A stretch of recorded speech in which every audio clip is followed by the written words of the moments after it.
You are officially on film here. Okay. So,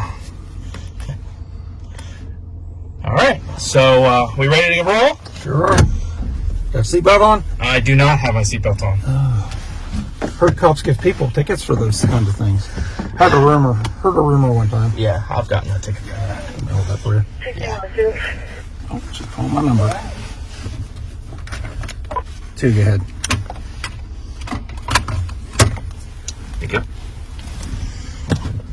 Vehicle is 25. Reference tenant landlord issue. Also code 14.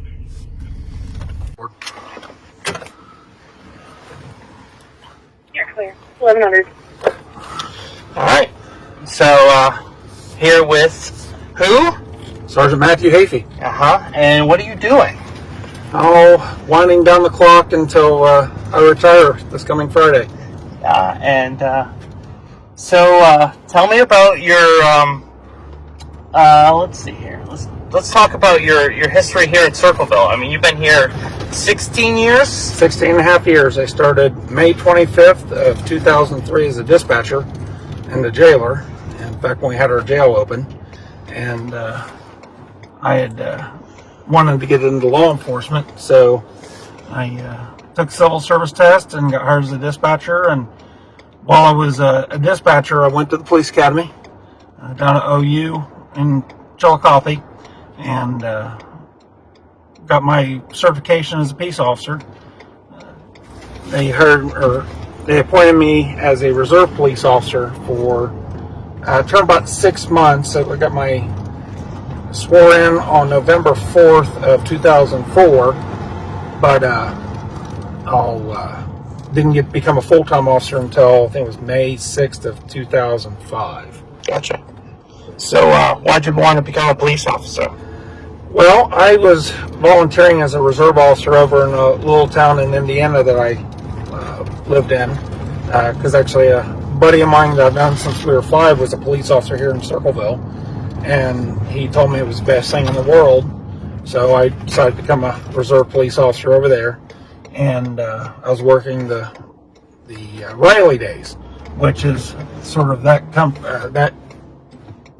town's festival, sort of like our pumpkin show.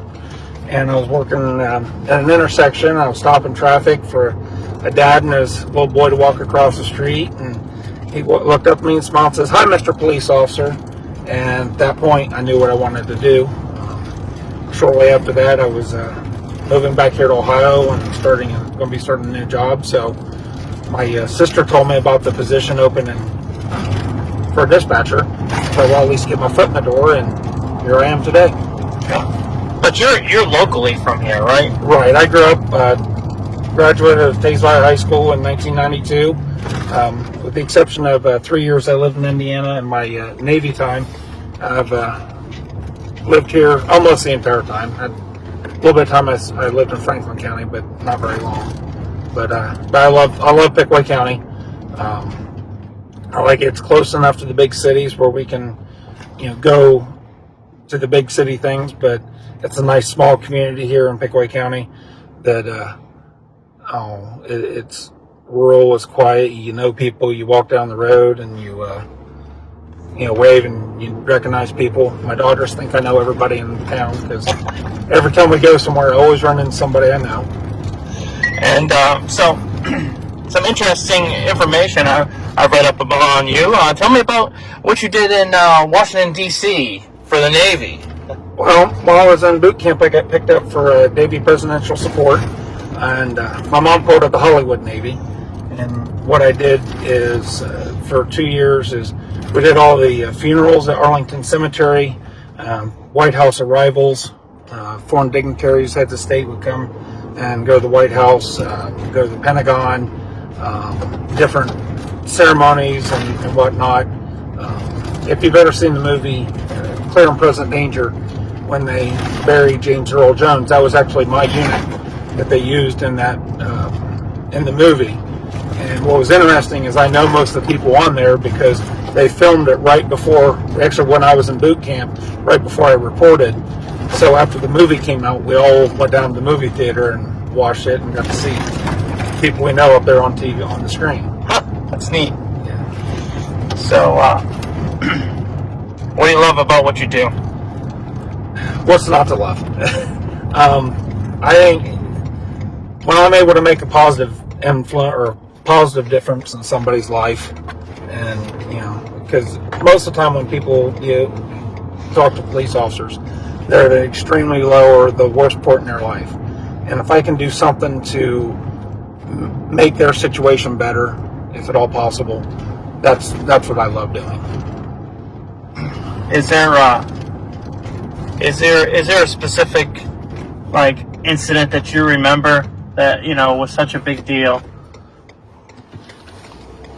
that you're like, wow, this is one memorable incident that you dealt with that was yeah, and it's one, and it's been the high point of my career. A child had a heart attack. Fortunately, we were able to get CPR going and use the AED, and still alive and doing well today. That one was recent. Yeah.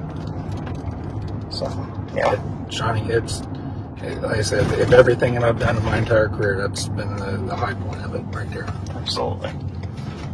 Well, over the years, I've picked up a lot of different training that I like doing. One of the main reasons I got into law enforcement was OVI enforcement, or DUI, is what it used to be called. But and that's been just a special thing for me. Is if I can stop someone from going down the road and killing themselves or someone else, then I thought I've done a good thing. I've gotten a few awards from MAD and Pickaway Safe Communities for my OVI enforcement. Outside the troopers, at one point I was getting more OVIs than anybody else in Pickaway County. Like I said, outside the troopers, because that's their wheelhouse. They're experts at that. They do amazing things with that. Yeah, it's good to know that even just saving them from themselves, going down the road and possibly ended up in a ditch or flipped over, car flipped over on them or anything like that. So tell me about some of the other places that you volunteer. Don't you volunteer for the Haven House, right? Yes, I am on the board at Haven House. That's one of a few. I only got into law enforcement for a few reasons, but kids is one of them. OVI enforcement, families, domestic violence, and I've been fortunate. I've never experienced or witnessed domestic violence in my own life. My family. I mean, my parents been married for 47 years. My grandparents been. In fact, here in a few days, they'll be married 69 years, and so it's. I've been very fortunate to have positive influences in my life, but when that domestic violence does happen, and so when it happens, we do our best to intervene and correct the problem by enforcement action or getting people to the resources that they need, because so many times we go on domestic calls and it's not even a domestic violence, it's just the point of arguing back and forth and not getting along, and we want to make sure that we de-escalate the situation, but we also try to recommend counseling or recommend services to help out with people, because even if it's not a DV situation, we've been doing this long enough that we realize that it's either has happened in the past or will soon escalate on that cycle of violence. And so we try to guide people, provide them with resources. Haven House is an amazing place. We got a brand new location over there on Island Road, and we provide victims advocate services for not only the victims of the crime, but if somebody's needing help, needing a place to stay, get out of a bad relationship, we're able to help with that as well. So, what you gonna miss about this? probably the daily adrenaline rush. I mean, because it's when I come in the morning, put on my uniform, I never know what's going to happen. It could be a day of just working on paperwork or driving around and just looking for traffic violations, or it could be days where we have a homicide or we have a So shooting. You guys have had a decent amount of shootings. Yeah, unfortunately. And we had that escaped convict that came into town. Yep, I was up there on that, and it was actually funny because I was getting ready to leave, and I'll take my wife to a doctor's appointment because she had foot surgery and couldn't drive at the time, and they put out that the guy was at the house up there. I think it was York Street, and my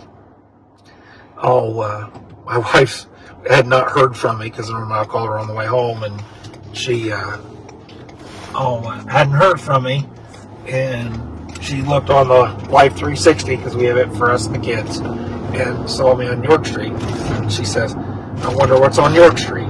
So she looked on the side of the post, and she just said, she just laughed, shook her head, and knew that something must have been going on. And so, but anytime we have something like that, I always make sure that as soon as the scene is secure and safe and we're clearing, I call her and tell her that, hey, just so you know, if you see it on the side of the post, I'm okay, everybody's okay, just, so. That's funny. I had to do the same thing when we had the incident down on West Ohio Street, and she hadn't even seen it. She was at work at the time, and I said, "Hey, just so you know, I'm okay." She came in, "What?" I said, "Well, just look on social media, but everybody's okay. Bad guy's in jail." So, yeah, it must be hard for a wife or a husband of a police officer. yes, it is. Spouses, boyfriends, girlfriends, even family members. My mom was not particularly thrilled when I told her what I wanted to do, and she kept telling me, "Well, use your degree, go be a detective, or go, do something else." I'm like, "This is what I love." And now it's to the point where, from concern to, she would call me on my days off. What happened? What happened? And I would tell her, "I think I don't know. I don't listen to the radio on my weekends." But it's difficult because, especially when we have, officers are killed in the line of duty all across the nation all the time, and I can imagine it's difficult watching a loved one go out the door and not knowing if they're going to come home that night. My daughter decided she wanted to be a firefighter, and she's got her fire card, and she's been running with a local fire department, and it worries me, but I know that's what her passion is, and I support her in what she wants to do. I never thought about it like that. Can you talk to me about some of the guys you work with? What are some of the personalities, and tell me about some of the guys that you get along with, and some of the guys that you kind of razz you and stuff in the police department. Well, we're one big family, and it's like any family. You may not get along with your brother, your sister, your aunt, your uncle, but you're still family. And even if I don't get along with them, I'm still there to back them up, and I know they would do the same for me.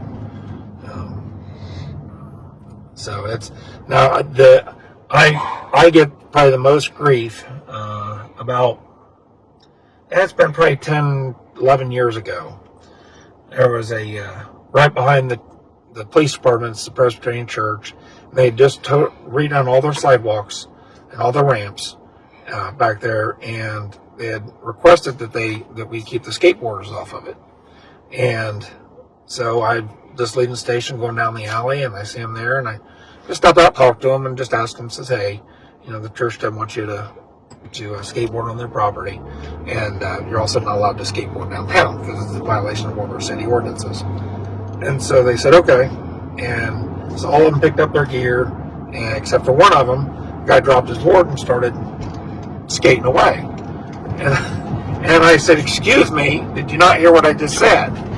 Well, that's been I found out later, a couple of years later, that he had a video camera just because I guess that's what they like doing, is to videotape themselves skateboarding, and then videotaped the entire thing with me, and then posted it to YouTube. And last time I checked, there was about 400,000 hits on it. So I'm going to look this up now. yeah, if you look up Skater Hater Cop Circleville, it's the #1 hit. And yeah, so needless to say, I get the excuse me at least once every couple weeks, and I'm okay with it. I don't mind poking fun even at myself. Right. When I train new officers, I actually show them the video, and it's not just to poke around fun or anything like that. But I told them, I said, you never know who's going to be videotaping. That's the reason why you have to be professional at all times in everything that you do. And that was even before we had our own body cameras. Now we have body cameras. Everything's recorded. Anytime we have interaction or calls, or anytime we turn our lights and siren on, the camera automatically kicks on. Yeah. So you got to make sure that you're being professional all the time, right? Yes. Does that add a little bit more stress to it sometimes? Just It knowing? does, because it's hard when you have someone who's yelling and being derogatory and calling you all kinds of names, and you just have to brush it off and understand that it comes with the job, and be professional and be polite, but in the end, enforce the law. If that means they go to jail, it means they go to jail. Right.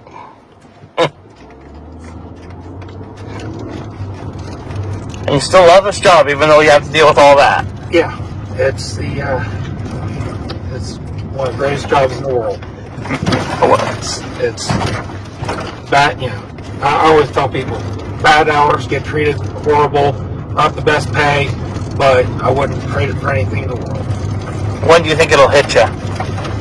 Probably Friday at 3 o'clock. Yeah. When I clock out for the last time. Yeah.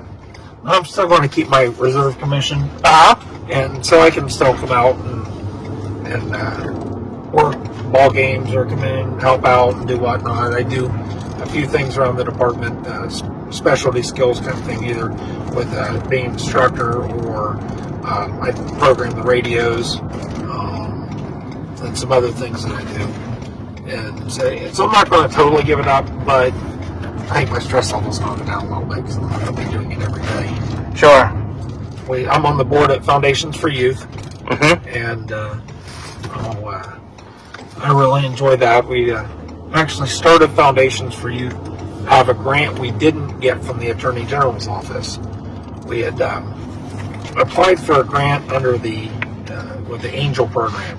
If you're familiar with that, and what that is it's a response to someone who's overdosed. So let's say somebody overdoses, and with the Angel program, someone will go out and make contact with that person within 24 to 48 hours afterwards, and we'll try to get them into some treatment if they, help them out to get treatment, intervention, and whatnot. But we started thinking about it. It was like, we go to these houses and we have the overdoses, but who do we always see there? We see the families and the kids. And a lot of times these kids are living in substandard conditions, and one instance I'm thinking of right now, Dad was upstairs and he overdosed and died, and there was 3 kids that down in the family, and until Dad died. And we need to give these kids something positive to look forward to, so we applied for the grant with that in mind, is starting something for the kids. Well, because it didn't meet the official terms of the grant, it didn't get approved. It didn't surprise me. However, now Governor, former Attorney General DeWine, liked it so much that he actually sent someone down to give us a hand to develop something with this. And we were fortunate. We had someone come down, and she worked with us, and a lot of blood, sweat, and tears, and a lot of hours in on it. We come up with the idea of Foundations for Youth, and we wanted to incorporate the law enforcement with ours, Pickering Area Recovery Services, faith-based community, and the school system to come up with something for these kids. So that's where Foundations was born. We started in, I want to say, right after Pumpkin Show. And then we opened up that following, I think it was March. So we've been going strong for a year and a half. Now, unfortunately, with my schedule and whatnot, I haven't been able to be as involved with down at the center itself, but I'm still a member of the board. And I still enjoy stopping by every once in a while to see how the kids are doing. And it's amazing how much it's grown. And Dave McIntyre's just done an outstanding job with it. We couldn't ask for a better person than Dave to be running that program down there. So, a lot of changes here in Circleville since I've started here. Just looks like the tags are expired as of right when I started was when RCA was closing down. And I still remember that. And then let's see what else I see. Smurfit's been torn down since then, and what's the address on there? Walmart's been built because Walmart was still over here, over where Roll King was at. They redid that whole intersection up there and changed crates right around. Okay. It's a lot of changes. I was thinking about that the other day. If somebody hadn't been to Circleville in 15 years, they wouldn't even recognize it anymore.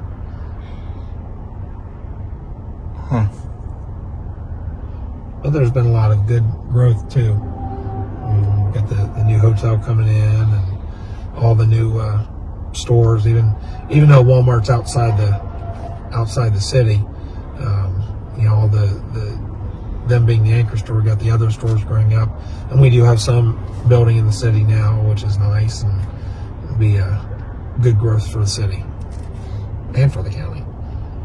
Now you're saying it's changed too. It's in 15 years, crime has changed too. Yes. So, can you talk about that a little bit? What things look like now compared to what they looked like 15 years ago. It's drugs are definitely more prevalent. Yeah, and I've seen a cycle of it. When I started here, it was crack and cocaine was the big drugs of choice, and then I guess right before it was meth back then. Before I started, and then I went to crack and cocaine, and then when we started losing some of the industry around here, everybody started going to the prescription medication. Well, to combat that, with the Ohio state Ohio cracking down on the opiates, making them harder to get, and having basically preventing people from doctor shopping, from going doctor to doctor to get opiates. They and once opiates get a hold of your brain, it's some pretty nasty stuff. And I've done some research on or heard some research on the effects of opiates. Because I'll be honest, when I was younger in my career, I thought we could draft our way out of it. We can't do that anymore. The opiates actually change the effect of your brain, and your body says that you need that opiate the same as you do need food and to breathe and to eat. So that's one of the things. It's a horrible thing, and so what's another reason why we're so tough on it. We get the people that are using to get them help as much as we can. If they're willing to go to help, we can get them into help today. I don't think for everyone say they want it, we can get them to a place today. But we really try to go after the traffickers, the ones that's putting the poison on the street. And evident yesterday, we're just working with the marshal service, probation, and going in. That was the second time I pushed them into that house. And it's just walking needles everywhere, paraphernalia, drugs, and it's just sad. Right, it's just sad. Yeah, that was the third time that house has, I believe, been hit in the last 30 days, which is crazy. Yeah, and I read some of the comments, and people were wondering, what happened on the first two. They're still pending cases.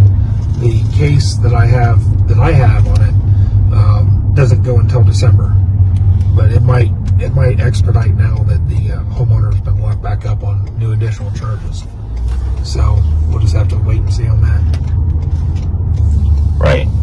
And that's what happens is they build up these charges and they continue to do things and they build up these charges, but then they really get it in the end. Yeah, that's what our hope is for successful prosecution and taking corrective action.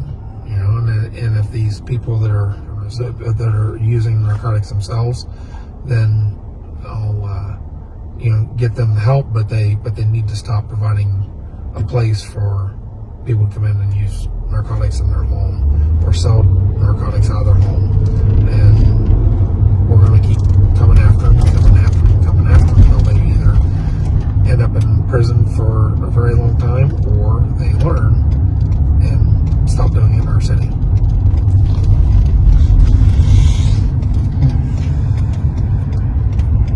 I don't know what else I got, buddy.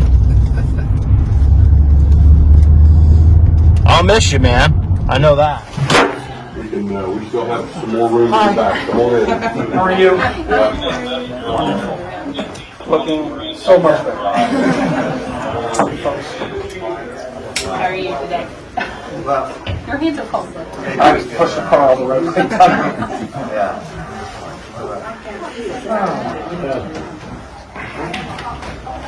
Right up there, buddy. Think I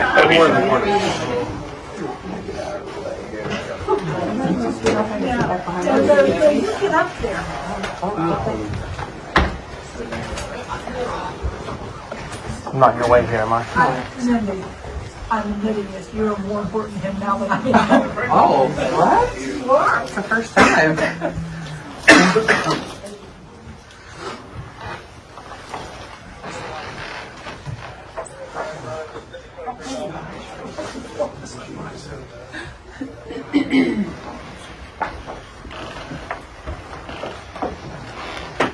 Guess what I got here? Yes. Yeah, I think we've got squeezed everybody in here. Okay. Well, we're all here for an award for Matt Hafey. The department has an awards program where certain criteria has to be met, and Matt certainly met the criteria on a recent incident that he had. And so we want to do this a little bit different. Normally there's a little bit of etiquette on how we award these, but we're going to change it up a little bit this time. And you want to come up here with us?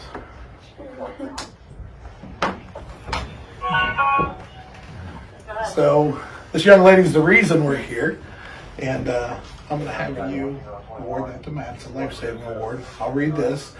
It is my honor and pleasure to award you the life-saving medal for your actions on October the 12th, 2019.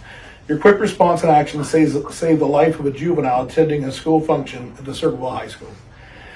The requirements for this award are that the life-saving medal shall be awarded to any member of the Circleville Police Department whose action prevented the imminent death of any person. Your actions exemplify why we are here and what is expected of us. You are an invaluable member of the Circleville Police Department in the city of Circleville, and I take great pride in awarding you this great honor.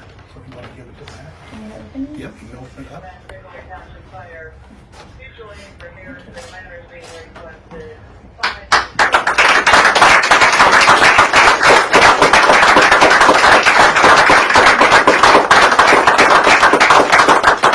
You have anything you want to say or anything, you can.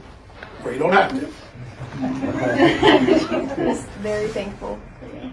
I'm glad everything worked out well, and glad the fire department got there quick and had to get you up to Children's and get everything resolved with you.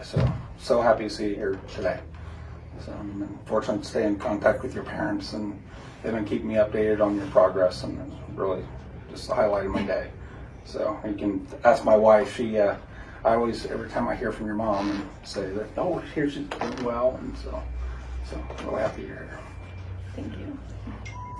I think in something like this, you look at her and you see why people like Matt do what he does, and then anybody that's been around Matt or talks to him fully understands Matt and why he's one of us, why he does what he does, and how important it is to him, his dedication. And when I got the call from him that night, Matt was definitely emotional, but it was Matt. I just understood everything that came from him of how important this was to him and how important she is to us. So Thank you everyone for coming. Thank you, Matt, for being who you are, and we appreciate it.